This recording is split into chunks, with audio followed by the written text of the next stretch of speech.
Om Swastiastu. Umat sedharma yang berbahagia, berjumpa kembali dengan saya I Gede Arum Gunawan. Pada kesempatan ini kembali saya menyajikan video singkat untuk membahas dan mendiskusikan kembali untayan-untayan ajaran Dharma yang termuat dalam berbagai kitab suci agama Hindu yang sejatinya sudah dilaksanakan dan diimplementasikan oleh umat Hindu. Pada kesempatan ini saya akan bercerita sebuah kisah dari Itihasa Mahabharata yang menjadi sumber daripada berbagai macam pelaksanaan upacara yajna di Bali. Dikatakan dalam kitab Sarasamuscaya dan kitab Wayu Purana bahwa Sang Yang Weda atakut risang wang akedik gunanya. Sang Yang Weda atau ilmu pengetahuan suci Weda ini takut kepada orang-orang yang memiliki pengetahuan yang sedikit. Untuk itu, untuk mempelajari Weda ini, hendaknya harus dimulai dari mempelajari Itihasa dan Purana. Itulah sebabnya pada kesempatan ini saya akan menyajikan sebuah kisah Itihasa Mahabharata, yaitu gugurnya Bhisma. Umat sedharma yang berbahagia, dikisahkan ketika perang Mahabharata telah terjadi. Perang besar di antara dua kubu, yaitu Korawa dan Pandawa. Tidak ada yang bisa menghentikan dahsyatnya perang kala itu. Sangat-sangat menyeramkan dan mengerikan. Ketika itu, Pandawa tidak bisa berperang lebih jauh untuk melawan Korawa. Karena apa? Karena yang menjadi senopati atau panglima perang dari kubu Korawa adalah Bhisma, yang tidak lain adalah kakek daripada Pandawa. Selain karena keengganannya untuk melawan kakeknya sendiri, Bhisma adalah kesatria besar yang sangat sulit untuk dikalahkan. Hingga akhirnya Sri Krishna pun turun dan memberikan petunjuk kepada Pandawa.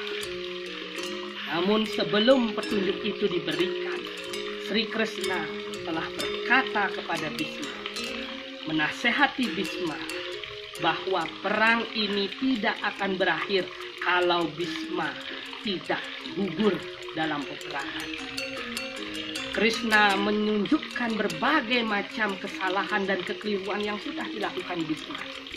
Di antaranya, dia selalu memihak orang. Dia membela Astina, bukan membela kebenaran, yang ditandai dengan berjuang di kubu Korawa, kubu Adharma. Selain itu juga, Bhisma tidak berkata apapun ketika Dewi Drupadi ditelanjangi. Begitu banyak kesalahan Bhisma terhadap Dharma. Bhisma tertegun akan nasihat dari Sri Krishna. Akhirnya Bhisma berkata kepada Sri Krishna, aku akan gugur jika aku melawan wanita, karena aku tidak bisa dan tidak kuat melawan seorang wanita. Akhirnya Sri Krishna pun berpikir, wanitalah yang akan menggugurkan Bhisma. Siapa wanita itu? Tidak lain adalah Sri Kandi, putri dari Raja Pancala. Akhirnya pada hari ke-10 Sri Kandi turun ke medan laga, turun dalam peperangan Kurukshetra. Saat itu Panca Pandawa berperang. Segala senjata Bisma dilawan oleh para Pandawa. Namun tetap saja belum mampu menggugurkan sang Bisma. Dan akhirnya Sri Kandi datang. Sri Kandi melawan Bisma. Dan Bisma pun melakukan perlawanan pada Sri Kandi. Akan tetapi Sri Kandi belum juga mampu menggugurkan Bisma. Tatkala Bisma melihat sorot mata dari Sri Kandi, Bisma teringat dengan Dewi Amba. Teringatlah Bisma dengan kutukan Dewi Amba yang akhirnya menyebabkan Bisma tiba-tiba menjadi lemas. Kesempatan itulah digunakan oleh Sri Kandi. Sri Kandi melepaskan busur panahnya tepat menuju dadanya. Dan akhirnya dibantu dengan panah dari Arjuna dan juga Drestajumna, panah itu akhirnya mengenai dada Bisma. Seketika itu juga Bisma tergeletak jatuh dari kereta kencananya. Namun badannya tak langsung menyentuh tanah karena panah-panah Arjuna dan Sri Kandi menyanggah tubuh. Peperangan terhenti. Seketika matahari tertutup oleh awan. Semua terdiam karena kesatria besar Hastinapura telah gugur. Pandawa dan Korawa menghampiri Bisma seraya, menyatukan tangan dan menghaturkan sembah. Namun Bisma, kesatria besar itu, tidak sedikit pun menunjukkan rasa sedihnya. Bisma kemudian berkata, "Berikan aku ranjang yang layak sebagai seorang satria." Korawa dengan cepat dan sigap mencari tempat tidur, kasur, tilam yang berlapis emas dan sutra yang sangat lembut dibawakannya ke hadapan Bisma. Namun Bisma menolaknya. Bukan yang seperti ini ranjang yang tepat bagi seorang kesatria. Bisma meminta ranjang kepada Arjuna. Arjuna menembakkan panahnya ke seluruh tubuh Bisma. Dan kepalanya pun disanggah oleh 3 buah panahnya. Bisma tersenyum. Inilah Salpasala, ranjang yang tepat bagi seorang kesatria. Selanjutnya Bisma kembali memberikan permohonan kepada Pandawa dan Korawa. "Cucu-cucuku, aku haus, berikanlah aku minum." Seketika itu Duryodhana bergegas mencarikan bergentong-gentong air. Dibawakannya minuman-minuman yang sangat enak. Jus, apalagi minuman-minuman enak.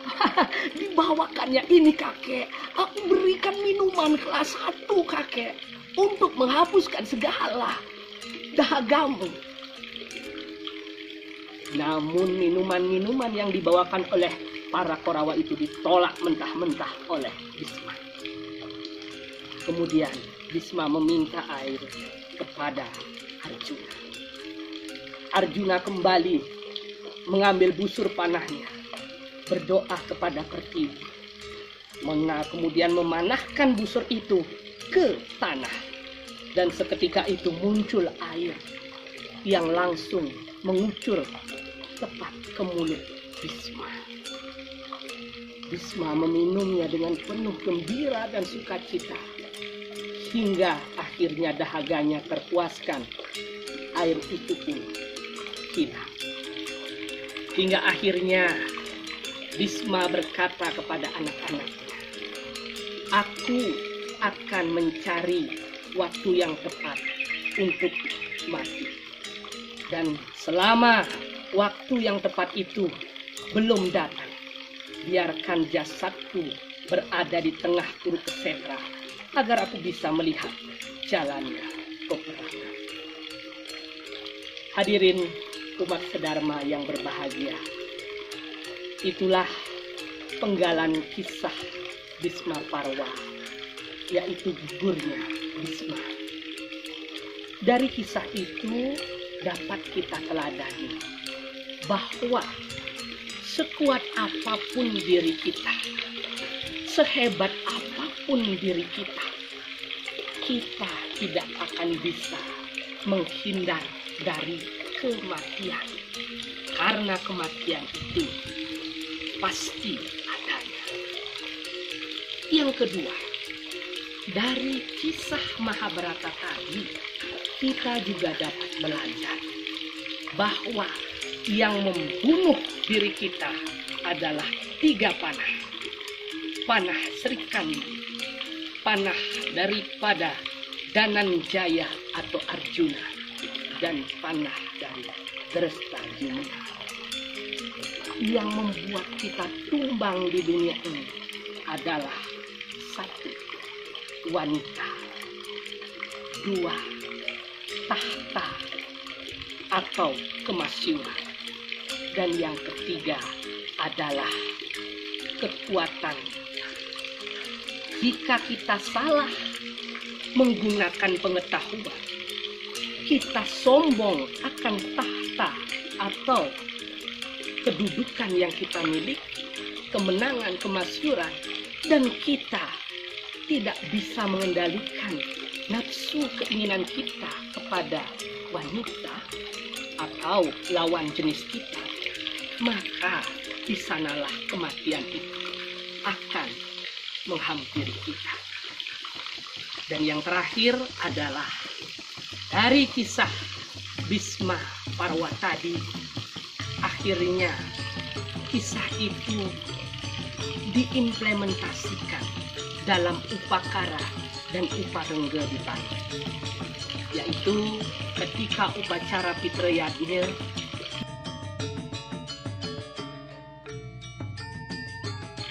ancak saji itu adalah sejatinya simbol dari ranjang panah Bisma. Yang kedua, kenapa saat upacara ngaben itu menggunakan tirta penembak, tirta pemanah? Itu karena seperti kisah Mahabharata tadi, yaitu terinspirasi dari panah yang ditancapkan Arjuna sehingga mampu mengeluarkan. Panah yang dimaksud tidak lain adalah pikiran kita, keikhlasan kita. Dan yang ketiga, mengapa saat Pitrayatnya ini seluruh sanak keluarga berkumpul mengitari jenazah? Itu terinspirasi dari kisah penghormatan daripada cucu-cucu Bisma atas gugurnya Bisma di medan perang. Inilah yang disebut dengan Pitra Puja. Umat sedharma yang berbahagia, demikianlah kisah itihasa yang saya dapat bagikan pada kesempatan ini. Mudah-mudahan bermanfaat, dan terima kasih. Loka samasta Sukhino Bhavantu. Satyam Eva Jayati. Nah, Om Shanti Shanti Shanti.